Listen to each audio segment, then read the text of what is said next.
नमो नारायण सज्जनों। एक प्रश्न आम जनमानस में अधिकांशतः रहा आता है और उस प्रश्न में भ्रांतियां भी बहुत रहती हैं। ये चीज़ मैं समझ सकता हूँ और काफ़ी सारे ऐसे तथ्य रहते हैं। भगवती किशोरी जी का मूल स्वरूप क्या है? ठीक, पहला तो ये चर्चा में रहता है विषय। दूसरा, सबसे बड़ी देवी है। अच्छा, तीसरा, सबसे बड़े शिव हैं, ये भी तर्क है। सबसे बड़े विष्णु हैं, ये भी तर्क है। मतलब हम प्रायः जितना ज़्यादा जिस पुराण को अधिक सुनेंगे उसमें उसकी विशेषता, तो वास्तविकता है क्या, इस विषय पर चर्चा है। चैनल पर नए हैं, चैनल को सब्सक्राइब कर लें और इस वीडियो को अधिक से अधिक शेयर करें। प्रयास करें रुक करके कुछ क्षण वीडियो को अवश्य देखें। यहाँ वहाँ की बात तो सब देखते आई हैं जी, सुनते आई हैं जी। कुछ क्षण यदि धार्मिक चीज़ों को सुन लेंगे, चले जाएंगे 2-4-5 मिनट, हमारा जाना कुछ है नहीं।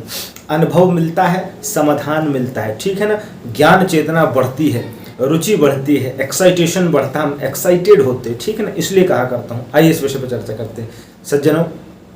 सबसे पहले हमारा ये तर्क रहता है कि हमने देवी पुराण को सुनाया, ठीक है ना।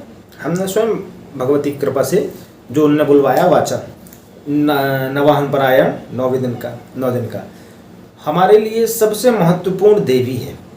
उससे बड़ा कोई तत्व दुनिया में, संसार में है ही नहीं, ठीक ना। अच्छा, हमने श्रीमद् भागवत वाची, समझना, तो हमारे लिए श्री कृष्ण से बड़ा दुनिया में कोई तत्व नहीं है।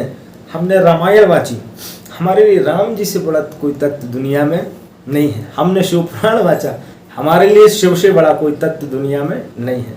हम यहाँ भेद कर सकते हैं, यहाँ पृथक देख सकते हैं। अब किशोरी जी की लें, शुरू में चर्चा आई थी, तो गौलोक धाम में जो महाराज भगवती किशोरी राजेश्वरी ब्रजेश्वरी मैया की जो चर्चा आई है ना, गौलोक धाम का विवरण सुनेंगे तो अंदर से प्रफुल्लित हो उठता है मन। ऐसी अद्भुत व्याख्या दी है महाराज कि किशोरी जी वो शक्ति ही अलौकिक है, ठीक है ना। माँ भगवती जगदम्बा का मणिद्वीप का वर्णन सुने श्रीमद् देवी भागवत में। क्या अद्भुत वर्णन भैया। तीनों देवताओं को स्त्री होकर के दर्शन करने के लिए जाना पड़ा है। एक एक नख में करोड़ों ब्रह्मांड दिखाया उनकी परिकर प्रकृतियों ने, ठीक है ना। दूसरा कैलाश, दूसरा ब्रह्मलोक, दूसरा वैकुंठ, ऐसे कई वैकुंठ दिखाए तीनों को। तो वहाँ तो देवी सबसे बड़ी हो जाएगी। और शिव में शिवोहम सर्वोहम, देवी में सर्वरूपमयी देवी, सर्वम देवी मयम जगत, न तो हम विश्वरूपम तम नमामि परमेश्वर। महात्मा तो यही कहता है। वही हाल भागवत में, कृष्णम वंदे जगत गुरुम, सर्वम कृष्णमयम जगत, सर्वम विष्णुम मयम जगत, वो भी।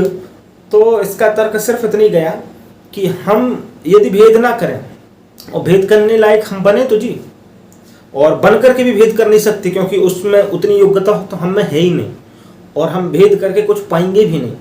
आज अलग अलग मत हम यदि स्थापित करें तो संभवतः हो सकता है कि 2 द्वंद्वी हों तो किसी एक की विजय हो, ठीक है। ऐसा संभव हो कि 2 द्वंद्वी हो, किसी एक की विजय हो, पर उसमें भी जो सर्व मत निकल के आएगा वो मत यही निकलेगा कि ये सब मूल में एक हैं, ये सब मूल में एक ही हैं। नाम यहाँ अनेक हैं। जैसे एक कोई कालखंड में इस समय श्वेतवाराह कल्प चल रहा है, इस समय श्वेतवाराह कल्प है, ठीक।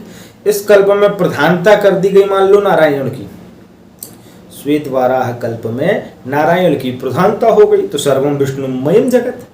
सारस्वत कल्प है, उसमें देवी की प्रधानता है, तो माँ सर्वरूपमयी देवी, सब में देवी।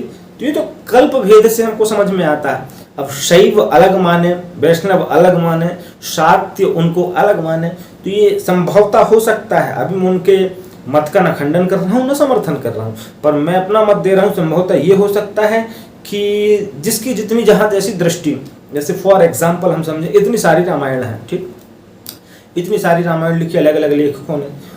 किसी ने रामचंद्र जी के कुछ रहस्यों का विवरण, कुछ घटनाक्रम का विवरण राम अलग जगह दिया, अलग स्थानों में। किसी रामायण ने उनके कुछ घटनाक्रम का विवरण अलग स्थानों में दिया।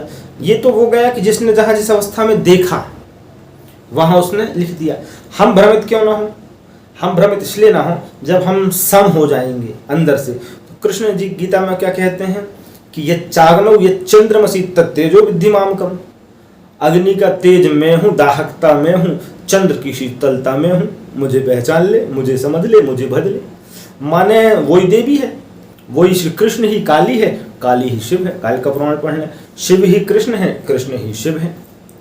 तो ये मूल में ना एक हैं, हम यहाँ इनको भिन्न ना समझें।